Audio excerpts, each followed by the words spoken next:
Impunity because Quartervore, firstly, is a shout caller of the team. Secondly, he has a wide pool of captain heroes. I mean, at this point in time, on the fold itself, on captains would be 6, and those off meta or rather off tanks would be that of Batiste, and that just adds up to about 10 or so captains. But all in all, I think Quartervore will be very comfortable allowing his team to just secure the carries that he wants first.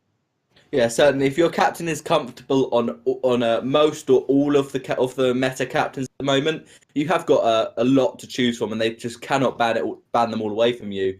You're going to be left with something you're happy with. Even Finn, we've seen a resurgence of in some other regions. So it'll be interesting to see if that is again what Impunity decide to go for. Maybe banning away the Idris or Taka. We did not expect a Taka ban. Why do you think they've done that? Do you think they want to play Celeste? Because obviously Taka does quite well against mages and squishy heroes. Do you think maybe we're going to see a Celeste pick Blackfeather ban from Impunity? Well, there is one thing about Taka. It's that in Southeast Asia, at least, we have went away with the Storm Crown into Aftershock build. We are now going for the Shatterglass into Clockwork, into Broken Myth. So we have made that transition, that phase through, and that particular build on Taka can really just half health any squishy heroes right there. So maybe Impunity is wary of this Taka and thus just wants to ban it out. But for themselves, they picked up the Grace in counter to the Lance being picked up by the side of NUBELAE. Yes, now with the Taka ban, it does suggest they want to do a brew. Not a brew. So they want to do either a protect the carry comp with 2 captains and a squishy mage at the back line. But if they try and ban the Blackfeather now, then you know Celeste is going to be banned away from them most likely. But they're going to ban the Crawl, so they're leaving Blackfeather open, which means Celeste is unlikely to be picked.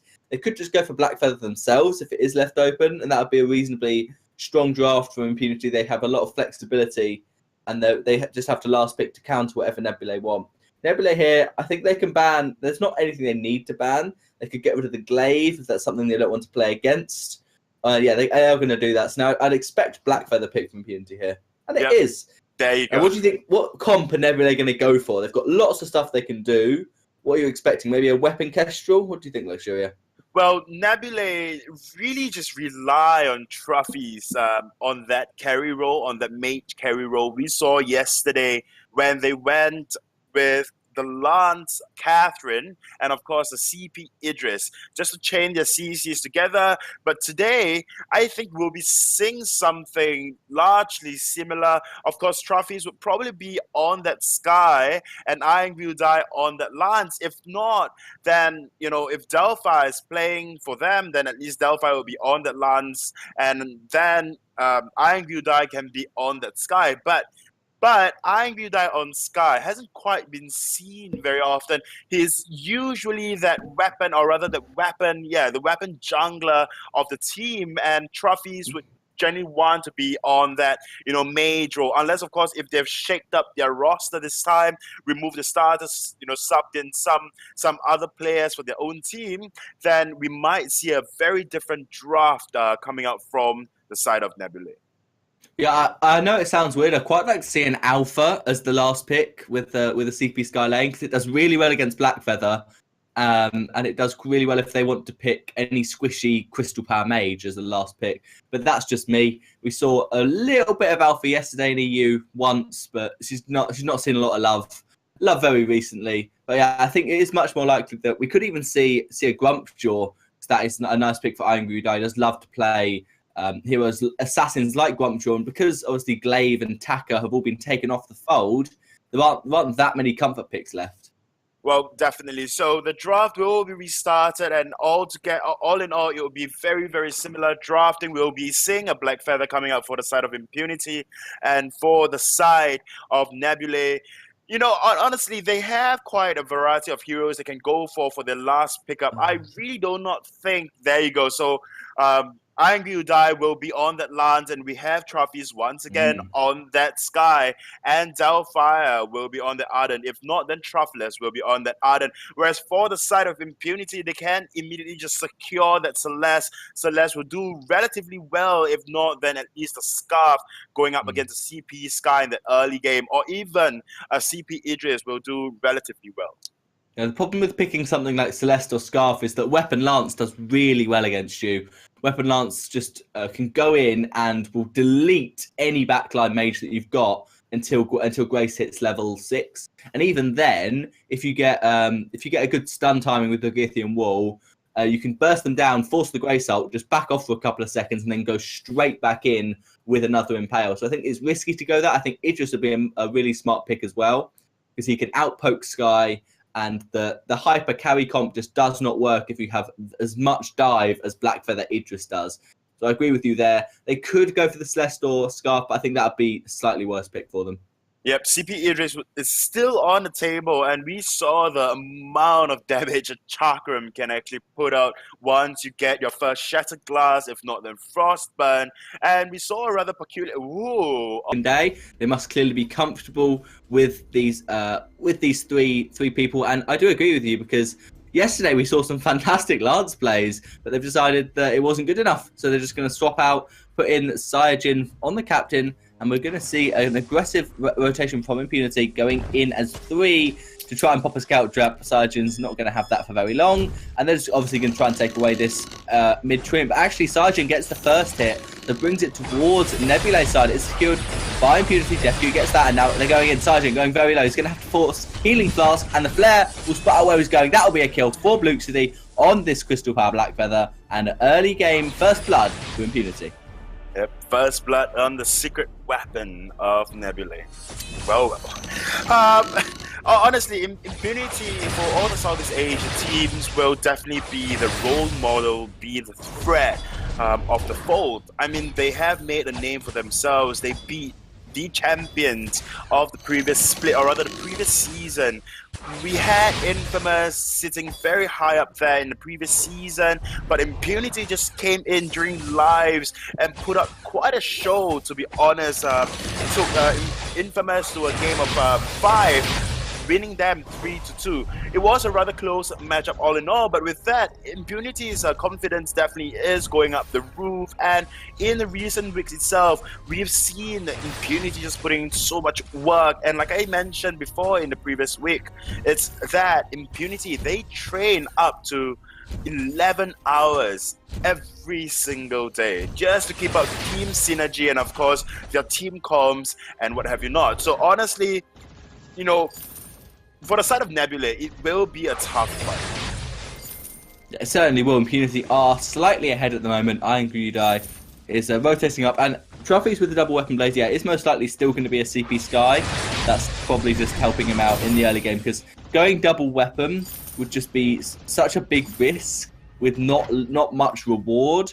Because when you go a hyper carry comp, you want them to be prioritizing defense against your hyper carry, and then Lance is just free to deal damage, because they think that he's not going to be anything significant. Whereas if they go double weapon, then they can just itemize against Trophies, and Iron would easily be able to, so it wouldn't be able to do any damage. Yeah, Defq is going to be pushed back in lane, but he'll be able to farm up pretty effectively. And we saw early game aggression from Impunity. I'm pretty sure that was just to make sure that Nebulae didn't get the early game advantage, which they can do online. Yep, definitely. That is something I must agree with you on as well. But honestly, looking at Nebula's team comp, they are really just working for the late game. As we all know, Trophies on this Sky is a relatively late game, all know, as a hero himself. He really needs that Sorrow Blade, if not the Serpent's Mask. Some people like to build the Serpent's Mask into the Breaking Point and the Tornado Trigger. That is one thing that I've seen quite often. Very much like that Petal build, the weapon power petal build that we've seen as well. So coming into this game, the side of Nebula really just want to just farm up and get all the items necessary to put out enough damage in that late game, because we all know Weapon Sky, what you excel at is really just zoning out the enemies, and on top of that as well, it's your mobility, the fact that you can just, you know, dance around the enemy, so much so the enemy cannot catch up to you. And without a weapon Black Feather, that means that the side of Nebula can fully utilize Sky's mobility, because Black Feather, CP Black Feather really wants to just poke down with it on point and finish you off with that execute. Speaking of the on point, that is going on to Truffy's, forcing the healing flask out a little bit early for this team fight. looks like going to miss the second one though. Angry diverting up to lane, hasn't shopped yet. There's actually a lot of gold on NUBELAE, so they do not want to fight at the moment.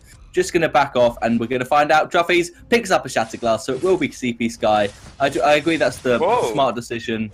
And what was that? Whoa, Luxuria. No, Luxuria. I like how you say that, yeah. But that bow was because it was really unexpected for me, because I thought Angry would settle for the on-hit lance, and Truffy's will go for, you know, that weapon Sky, in which, you know, you can just dance around and just put out damage with your basic attacks. Whereas now, with a CP Sky, what happens then, honestly, is Blue City can just really easily trade up with you, because on point, or rather not on point, but your lock-on is now necessary, and with the amount of poke that's coming through from Impunity, it will be very, very difficult. And the fact that Quarter 4, there's going to be an Impale onto DefQ, not doing that much, but DefQ is doing an awful lot back onto Saiyajin.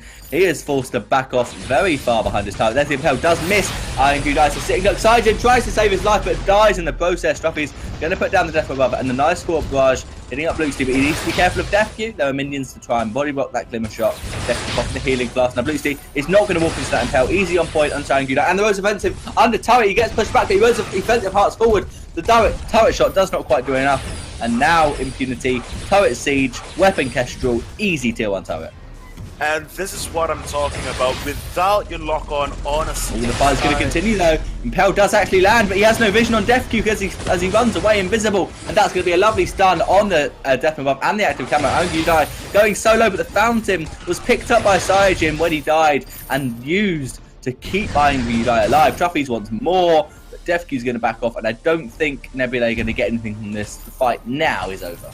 Yep, and that was what I was talking about. We saw Truffy's trying his bestest to just put on the lock-on onto Blue City, but because of how mobile the CP Black Feather really is, there is really no way to just put on your forward barrage, which will be the bulk of your CP damage as a Sky at least. And that is the issue that, you know, we can't quite see. As CP Sky, you really just want to lock on, put out your forward barrage, but the amount of poke coming through from DefQ and that of Blue City is just way too much as compared. I mean, damage for damage wise, they definitely have got more poke as compared to you. Both of the teams cannot quite hard engage, except for Iron Gudai and Saiyajin on that Arden. They can hard engage, true, but Truffy's really just want to stay at the back lines, really just want to poke. And Sky being picked out on Truffy's is something that's very questionable to me, because we saw yesterday he doesn't quite play as, you know, a weapon carry. He plays a lot of his CP carry heroes as a mage, like a mage. Yeah, definitely. It's going to be interesting, actually. Impunity take away the gold mine due to a slightly poor rotation from NUBELAE. Just let them get it. And the level 5 infusion from DefQ is about to run out, but Blue Team already picked one up. So Impunity using those infusions well to get an early game lead. Iron Gudai, you said you thought he was going to go an on-hit build with Weapon Sky, but it looks like he's just going for a lot of tank, possibly even a fountain with that, a second fountain with the Oak Heart and Light Shield. Obviously could go into Aegis, but we have seen some double fountain with hyper carry comp, and it works really well as long as you don't accidentally fountain at the same time, which is quite it's actually quite hard to do. There's a triple impale, blind impale I do believe, and a double death from above stun. So NUBELAE starting very well, but Kestrel wants to go in. DefQ going invisible, the actual camera. Impale does actually miss, but that is a feint of heart onto the minion, so that the on point could hit on Scruffy. There's the second on point. So much damage, forcing the Vanguard. One shot, one kill is available, but will not quite be enough unless this next on point lands from Blue City. One shot, not quite enough. He's going to boots in, and he's actually going to on point onto Iron Gudai, who will come up roll over the wall. Not the best placement. Another 1 point does chunk down Iron Gudai, and this will be another turret siege, weapon kestrel, easy tier 2 turret for Impunity. Yep, and honestly, if you'd ask Sajin though, whoa. Going to do the gauntlet, very defensive. Blue Sea is actually going to fall. Fountain used by Sajin to keep it alive. Vainglory8 missing the glimmer shots by DefQ. That's a kind intervention. Not enough. The 4 bras doing so much work from Trophies. Shatterglass got work. Who needs a Frostburn when you can just kill, get the ace, NUBELAE, turn it around? Yep, very good turnaround coming up from NUBELAE, and I really think it was just complacency coming through from Impunity that allowed that turnaround. But all in all, I must say, very good play from IMUDai with those Githian wall, and of course we cannot forget that Trophies. He is still the the damage thrower, the damage outputter in this game, and that should be your key target. Granted, you can get IMUDai low, you can remove Sajin from the fold, in which they did, but Trophies was allowed free reign over that particular fight and just allowed to put out so much more damage as compared to, say, Blue City or DefQ, which had ran out of arrows then, or glimmer shots then, and thus, the side of NUBELAE can just turn that fight around. Yeah, as soon as Trophies gets target lock onto DefQ, 1-4 barrage, he's going to absolutely melt. 3 damage items completed already on Trophies. DefQ has no defense. Black Feather's got a little bit, got double tier 1. And we see Metal Jacket on IMUDai and Sajin. That is very good team-wide, discipline to think, yeah, I want to get some damage, I want to get some Atlas, I want to get maybe a Crucible, but I need this full Metal Jacket as early as possible. So DefQ now will be doing almost, not nothing, but doing much less damage to the tanks of NUBELAE, but still those glimmer shots are going to hurt Trophies an awful lot. It's all about who can get the poke first. It looks like Impunity will be the better team to poke with 2 poke heroes as opposed to just 1 from NUBELAE. But if Lance lands a good impale, it will be a pretty easy team fight for NUBELAE. It will be. I mean, Lance just have to land the impale, probably chain it into a Githian wall, followed by a lock-on from Sky, and then a death from above, trapping all 3 members of Impunity, and then... Impale, there's just going to be a single onto quarter bar, but he does have to use to get himself away. Fountain used as well very early. NUBELAE in a great fight here. They have all their actives up, and there is nothing but Infusion picked up for Blue City.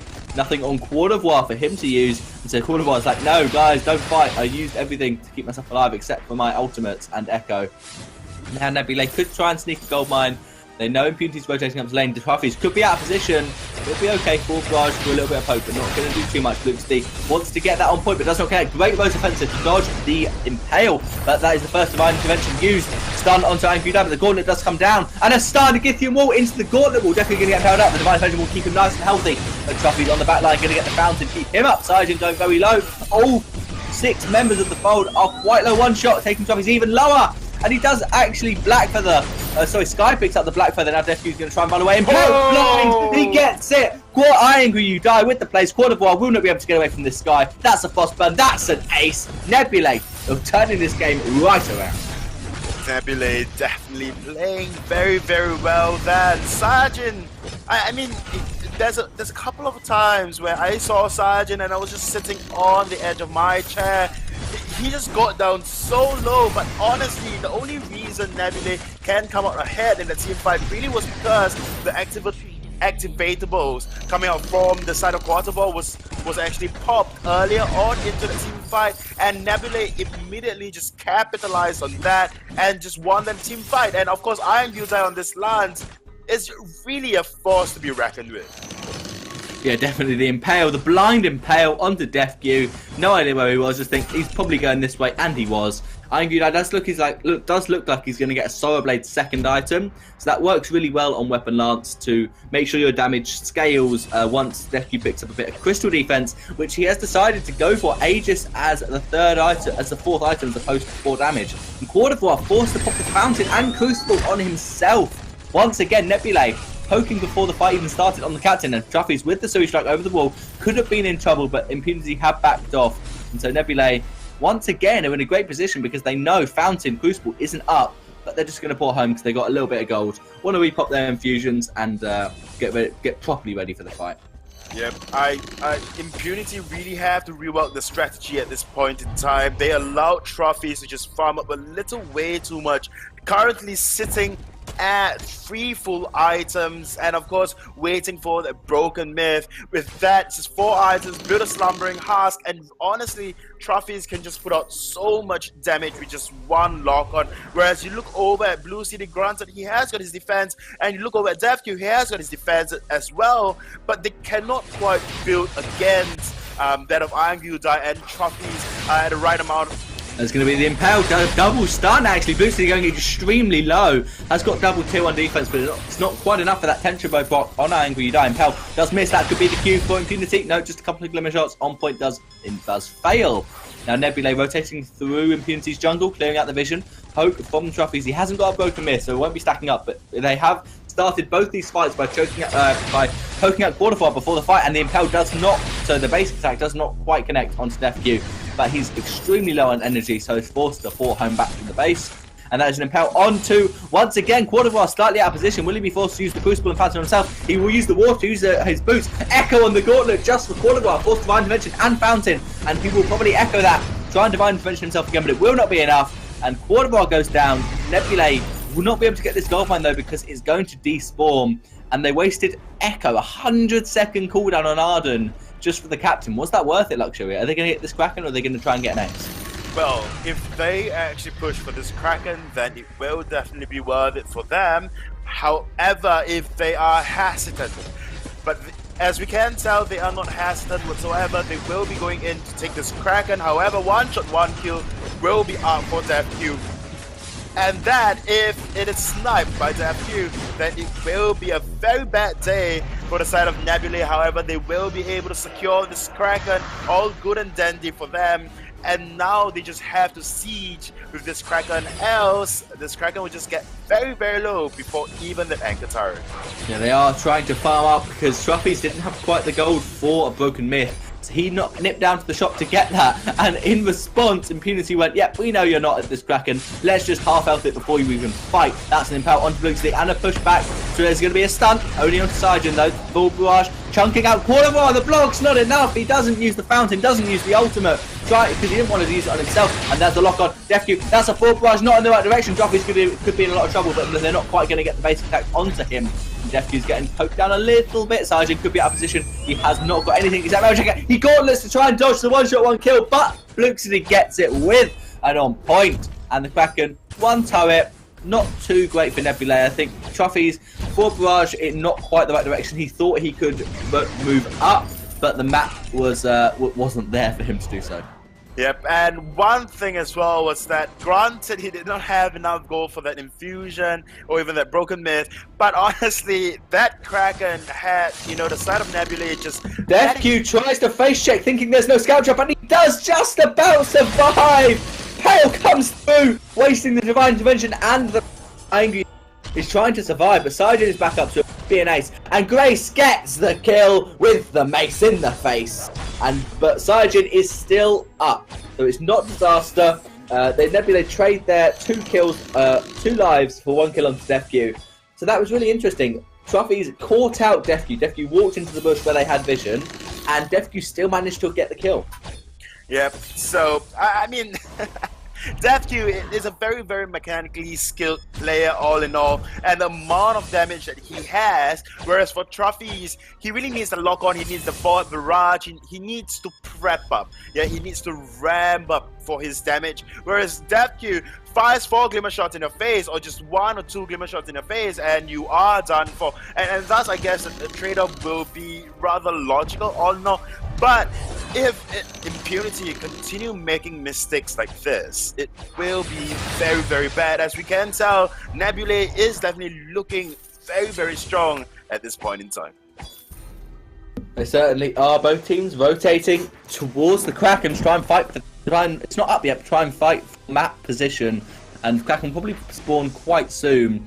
3k gold lead is still in favour of Impunity, despite the fact that it seems like they haven't won any team fights recently. They're still ahead in gold because they got the Kraken, they got some nice shutdowns as well on Traffic 9 when you die. Going to rotate as 3 down to the shop. Infusion picked up the Kestrel, and there she is. Kraken has awakened, so now both teams fighting over this. Impunity going to rotate through past their Crystal Sentry because NUBELAE are going for the turret push strategy. Truffy's waiting in the bush, but he'll be spotted out, and DefQ is not thinking this is a good position. Impunity going to back as 3, and NUBELAE probably know it. They're going to go towards the Kraken. I don't think they'll start it up because they're worried that Impunity are just waiting for them. But NUBELAE, again, once again, going to shop. I agree that I cannot actually re-pop his infusion. He's a little bit more gold to do so. And nothing quite going to happen yet, just waiting.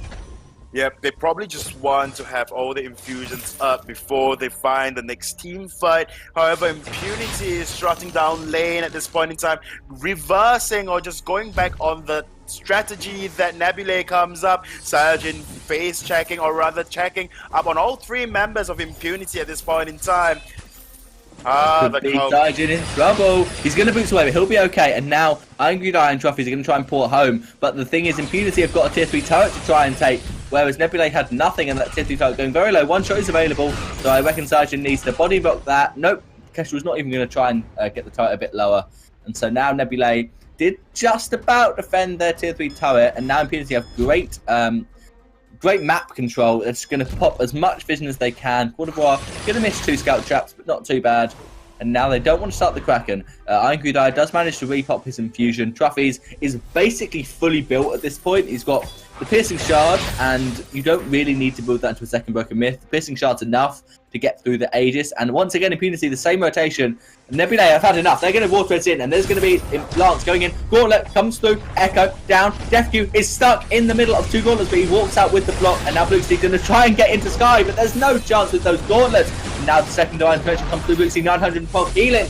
Angry Die is trying to do what he can. DefQ's still full health, and that is a dead Trophy. Sajin's dead as well. What can Angry Die do? The answer is most likely nothing. He's going to try and combat roll or impale over that wall, try and run away, and the 1-shot 1 kill a bit early. Does get the combat roll, not quite. Ace for Impunity, and that is just going to be the game, Luxury. They've got the minions, they've got the damage, they're going to take down the base.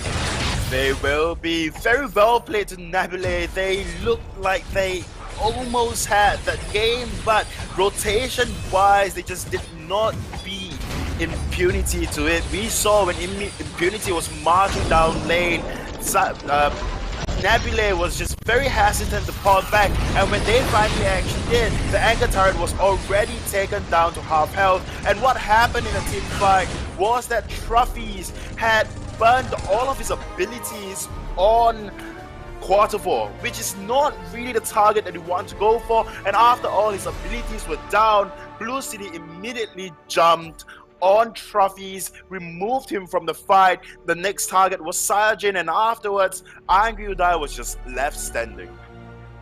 Yeah, the double gauntlet did work quite well, but it wasn't quite enough for the Arden, for Sajin, because he managed to trap Kestrel in 2 gauntlets. Good, but Kestrel just needed 1 block to walk out of it. He might have been better off trying to trap Kestrel